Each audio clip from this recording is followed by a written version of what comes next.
Oregon survives against Hawaii to start the year. Oh boy.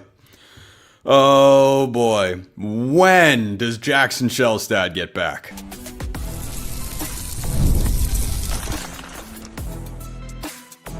You are Locked On Ducks, your daily podcast on the Oregon Ducks. Part of the Locked On Podcast Network, your team every day.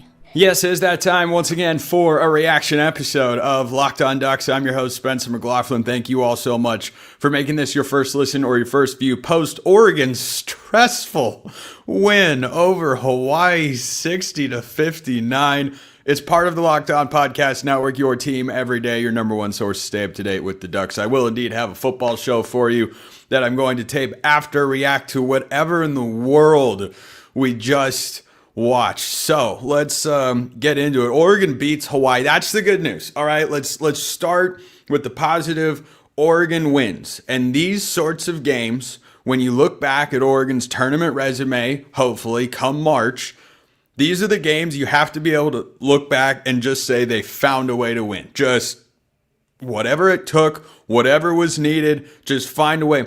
Remember this. Here's another point of optimism. Oregon last year had their highest seed in the NCAA tournament since the year they went to the Final Four. They were a 5 seed. They had a great year. They went unbeaten in non-conference play. I don't think this team's going to do that for a couple different reasons. But early in the season, at home, they needed overtime to knock off Portland, whose KenPom ranking was like outside the top 300 in the country. So when it comes down to it, you find a way to win these games. And Oregon found a way. Thank goodness for TK Simpkins.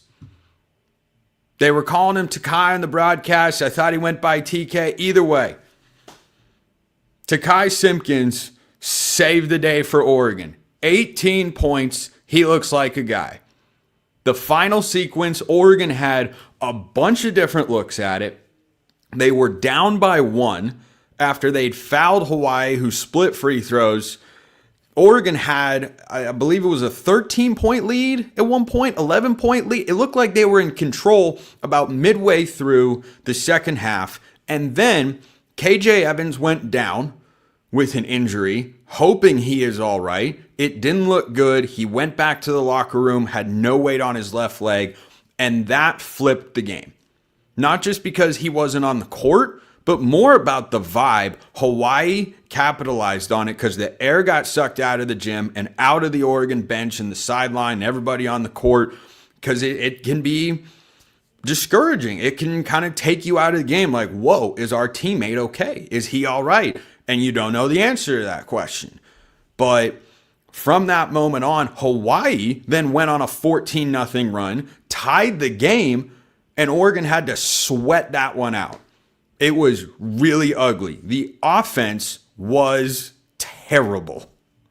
I mean, terrible. Now, Jackson Shelstad did not play in this game. Jamari Phillips did not play in this game. A guy who I have a high level of interest to watch this year, because I think Jamari Phillips can be what Oregon was missing in this game. Instant offense. They did not have it. Nate Biddle did not have a great game. Oregon was not able to get him the ball consistently because he was not being physical enough down low. He finished the game 12 points, 14 rebounds, and 4 blocks. He was just 3 of 8 from the floor, missed his only 3-point look, and he wasn't able to consistently get touches. And when he did, he just wasn't as effective as we're used to seeing. Oregon got outscored 33-27 in the second half. There was just no offensive flow, rhythm, identity, none of that. And I do think at the end there was something that got found that I was wondering where it was for most of the second half, and that was putting Biddle and Simpkins into the ball screens. They didn't do that a ton. I felt like they were running a different sort of offensive set, and then at the end when they really needed a bucket and they had to get a shot, they put Simpkins and Biddle into a pick and roll, and that created some looks. And there was another sequence off of that where Wei Lin had an opening, the help defense came. He fed Des Lindsey on the baseline, cutting to the bucket, and Lindsey's got to finish that play. That was the best sequence from Waylon all night by far, by way far. I think Waylon will keep having a role going forward. He had a rough debut. 2 points, only 1 assist, 4 turnovers, 0 of 7 from the field, 0 of 4 from beyond the arc. It was not a good debut for Waylon. And this looked like a team. Aaron Carter was playing in this game. Former walk-on from Tigard High School. He played real minutes because Waylon was not reliable. He was on the court late and almost made a spectacular play. As I said, Lindsey couldn't finish, but no Jackson Shelstad, no Jamari Phillips. That is what the offense looked like. And as horrible as that game was offensively, and it should have been better without question, I am not pressing the panic button here. Because as I said, the Portland game happened last year. They figured things out. There are a lot of new faces. One reason my expectation for this team was not as high entering this season as it was entering last year is there's a lot of unknown and new. And it's going to take time to gel. That much is clear. But this is a team that with no Jamari Phillips and no Jackson Shelstad, you're missing your 2 most dynamic, I mean, Simpkins is probably in this discussion as well, but you're missing your 2 most dynamic ball handlers and scorers. And Oregon was just missing buckets in this game. They needed a guy, you know who they needed? The guy who I said all last year was Oregon's most important offensive player. Not always the best, but the most important. This is a game where Oregon missed Keyshawn Barthelemy. And Jamari Phillips is a guy that could step in and fill that role. Well, he wasn't there. So Oregon was playing their 4th point guard in this game. Their 4th. That's what Aaron Carter is. A former walk-on put up a 3 for the lead with less than a minute to go to avoid an upset at Hawaii. Yeah, on the surface, that's a bad, horrible, no good, very bad look. But 2 guys were injured that are going to have a role on this team. So the most important takeaway is that Oregon found a way to win. The second most important takeaway is this offense does not have a flow through one game. Just one game. This could be way worse. This could be significantly worse for Oregon because they easily could have lost this game. You would have gotten a Rothstein epitome of brutality tweet.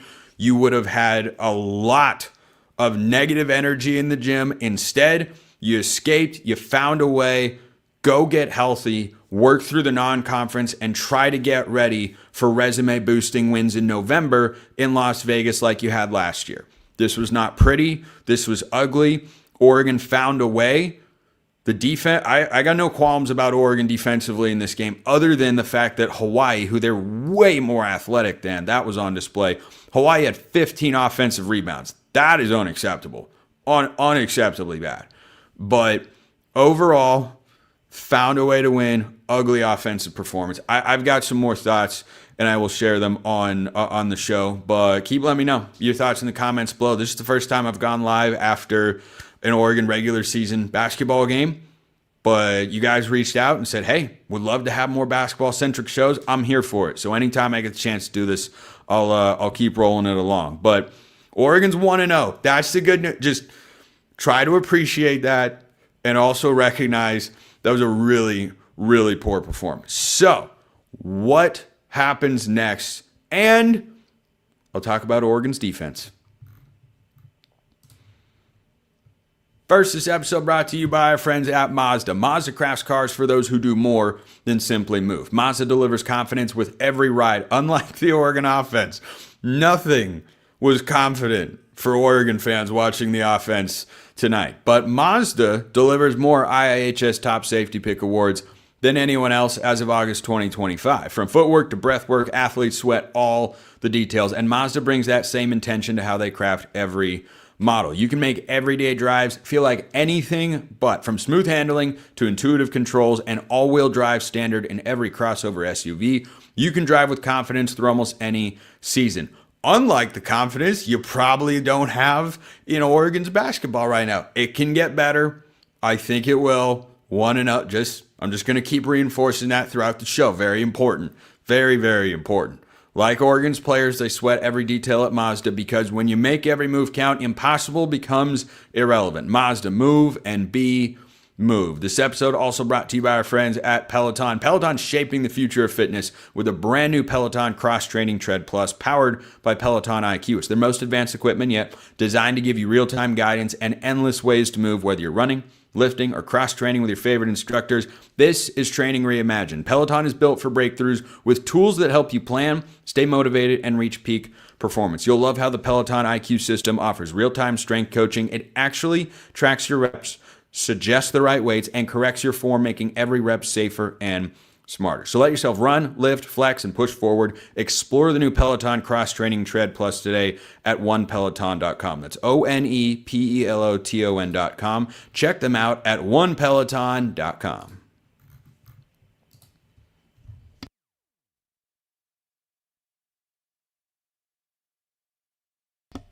Gotta unmute the mic. A live in-person second segment sip post-basketball. How often do you get to say that? So, the numbers for Oregon's offense are indeed as bad as it felt watching the game.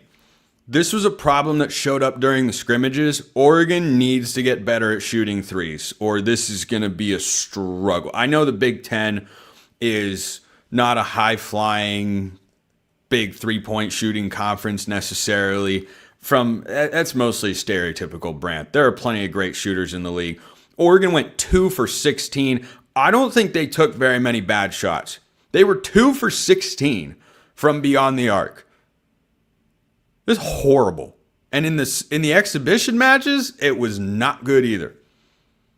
Oregon's offense shoots 36% from the field, 16 of 26 at the line. Here's one thing I don't understand. How, in all the years that Dana Altman has been winning games with Oregon basketball, which is literally from the moment he arrived, he's only ever won 20 or more games. I'm sure he'll find a way to do it again this year.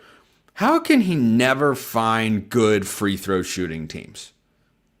Doesn't it always seem like there are just guys that are not good at the line? I don't know what it is.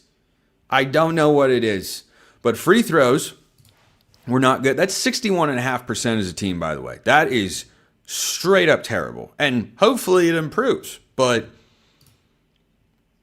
the offense in this game went to Biddle early. Hawai'i made adjustments, and then there was just no counter. And TK Simpkins got himself going. 18 points, 3 boards, couple of steals, 7 of 12 from the floor. Get this, he was 1 of 6 from beyond the arc. 1 of 6.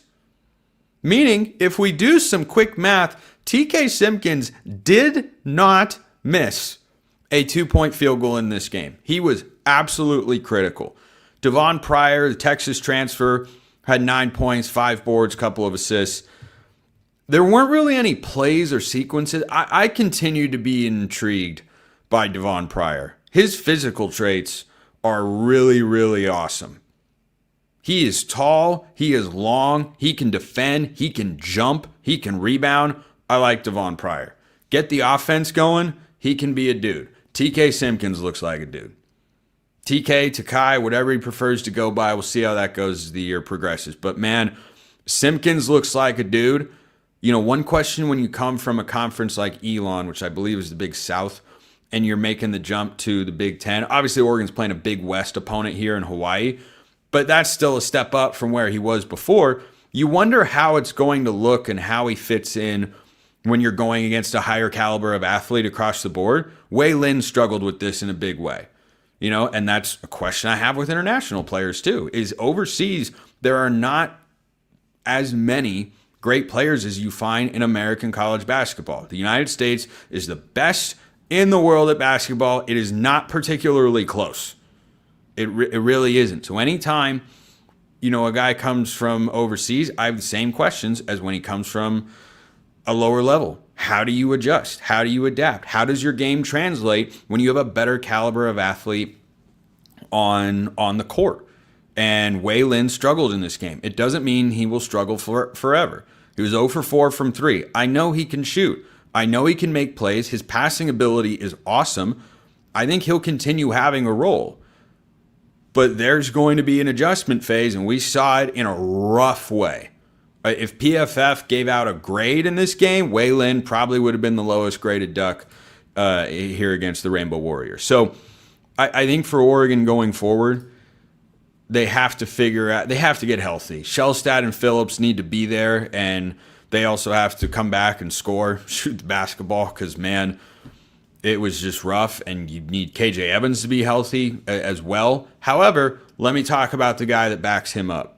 Sean Stewart was great in this game, and I love what he brings to the table. When Oregon went on a run to build what was a 14-point lead midway through the second half, roughly, Sean Stewart was at the center of it at both ends. He finished the game 8 points, 7 boards, 3 of which were offensive, an assist and a steal. He was only 3 of 8 from the floor, but he is not a shooter, but his athleticism, really good. And I think that's what stood out with this team more compared to last year's team. I think the overall athleticism is a step up. TJ Bamba, good athlete.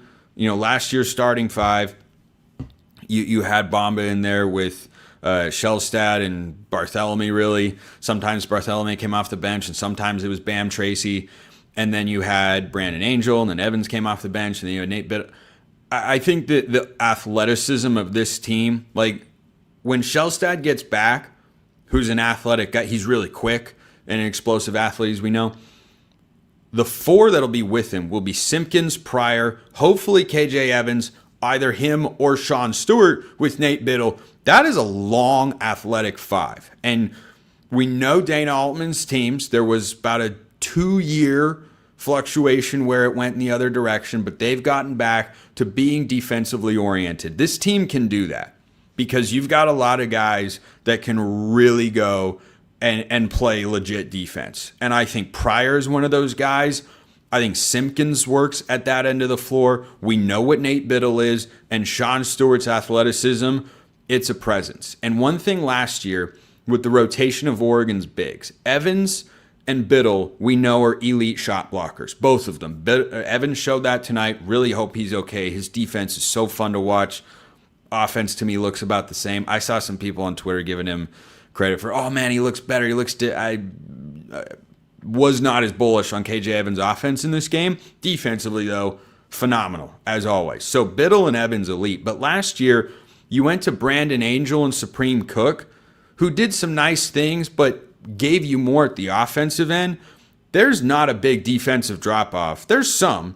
But when you go to Sean Stewart or Ige Demir, those 2 guys are also beasts based on what we saw tonight at the defensive end of the floor. Beast. Thank you for one of you in the comments shouted out the Halloween costume. I'm glad you all enjoyed. That was a long time coming, and I'm glad it went well. Anyway, so I think that for Oregon defensively, I don't have a worry or a concern. Hawaii is usually, I think, a pretty good team in the Big West. They were talking about them on the broadcast, and we'll see how they are this year. But whoever you're playing, you hold them to 5 of 27 from 3. That's 18%, 32% from the field, and you go +6 on the glass. Like that's a good defensive effort.